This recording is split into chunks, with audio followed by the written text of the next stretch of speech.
8 তারিখ 9 মাস 2025 বরিশাল থেকে ঢাকার উদ্দেশ্যে যারা কেবিন নেবেন তারা আগে যোগাযোগ করার চেষ্টা করবেন। তাহলে আপনাদের আসসালামু আলাইকুম, সবাই কেমন আছেন? আশা করি সবাই ভালো আছেন। আপনাদের দোয়ার ভালোবাসায় আমি রাজু অনেক ভালো আছি।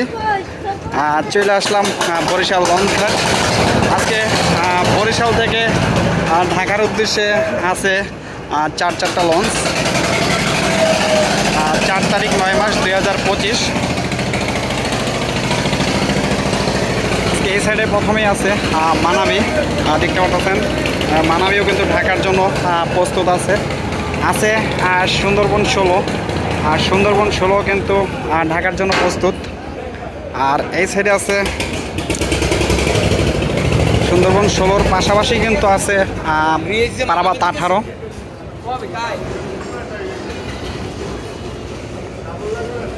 পারাবাত 18 আছে সুরভি 7। মোট কিন্তু এই 4টা লঞ্চই বরিশাল থেকে ঢাকার উদ্দেশ্যে যাবে। বাজে প্রায় 4:30। সেই ক্ষেত্রে পল্টনে তেমন একটি যাত্রী নেই। তেমন সন্ধ্যার পর থেকে কিন্তু বরিশাল থেকে ঢাকার উদ্দেশ্যে যে লঞ্চগুলো যাবে, এটা সন্ধ্যার পর থেকেই কিন্তু যাত্রী আসা শুরু করে। আর যারা কেবিন নেবেন তারা আগে যোগাযোগ করার চেষ্টা করবেন, তাহলে আপনাদের উপকার হবে। কারণ অনেক সময় কিন্তু কেবিন পাওয়া যায় না, আর সেই ক্ষেত্রে একটু আগে যোগাযোগ করলে অনেক ভালো হয়।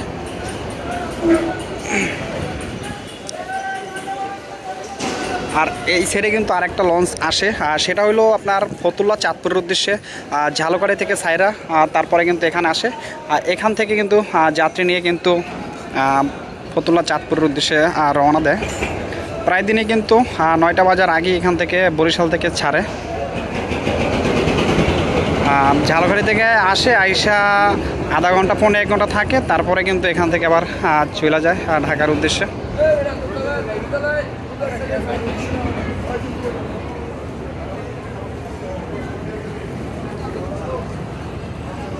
বেশ, আজকে ভালো 4টা লঞ্চই ঘাটে আছে। যেমন আছে, আর তার ওই সাইডে কিন্তু আছে বরিশাল থেকে ভোলার উদ্দেশ্যে যে লঞ্চগুলো যায়, ভোলা, ভেদুরিয়া, ইলিশা, আরও অনেক জায়গায় কিন্তু এই 1তলা 2তলা লঞ্চগুলো কিন্তু যায় থাকে।